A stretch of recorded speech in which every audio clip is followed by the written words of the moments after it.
আবার খোলা হচ্ছে, কিন্তু মা অলরেডি কড়াই কি দিয়েছো গো? তেজপাতা, লবঙ্গ, দারচিনি আর এলাচ দিয়ে দিয়েছো, তাই তো? দিয়ে ঢাকা দিয়েছিলে গরম জলটা? ঢাকা দিয়েছো। দিয়ে এবার ঘি দেবো, ঘি দিয়ে ওকে দিচ্ছি, দিয়ে মাকে বলেছিলাম মাখানোর আগে আমাকে ডাকবে, ভিডিও করবো। মা সব মাখিয়ে দিয়েছে। ঘিটা দিচ্ছ, তাই তো? মা চালে কি কি মিশিয়েছিলে একটু বলো। এই তো চালের দিয়ে কাঁচা চালটা ধরে, চালটা কি করেছিলে? চালটা প্রথমে ধুয়ে শুকিয়ে নিলাম, দিয়ে দাও আগে। তুমি তো সব মিশিয়ে দিয়েছো। দিয়ে যদিও এর আগেও ভিডিও করেছিলাম এটা, কিন্তু অনেকে চোখে নাও পড়তে পারে, ভেবেছিলাম আজকে আর একবার করবো। চালটা শুকনোর পর কী কী দিলে?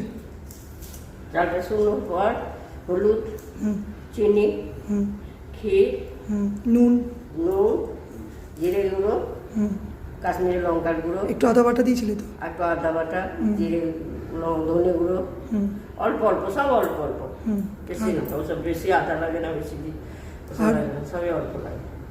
দিয়ে গরম জল বসিয়ে দিলাম, ওতে দিয়ে দিলে যা চাল নিয়েছিলাম তার ডবল জল দিয়ে, তারপর জলটা দিয়ে ফুটলো, তেজপাতা, গরম মশলা দিলাম।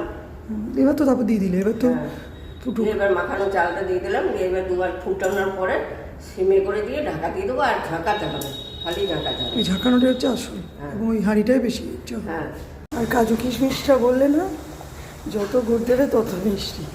বললাম মানেই তো রাজুকেও খাবার আছে, স্কুলে একটু নিয়ে যাবো, দেখি কেমন হয় আজকে।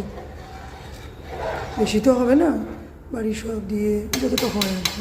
সেরকম বড় হাঁড়ি নেই যে খুব বেশি করা যাবে।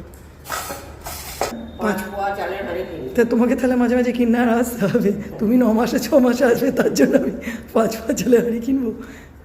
আর কিছুক্ষণ শাল পাতা চাপা দিয়ে রাখতে হবে, তাই তো?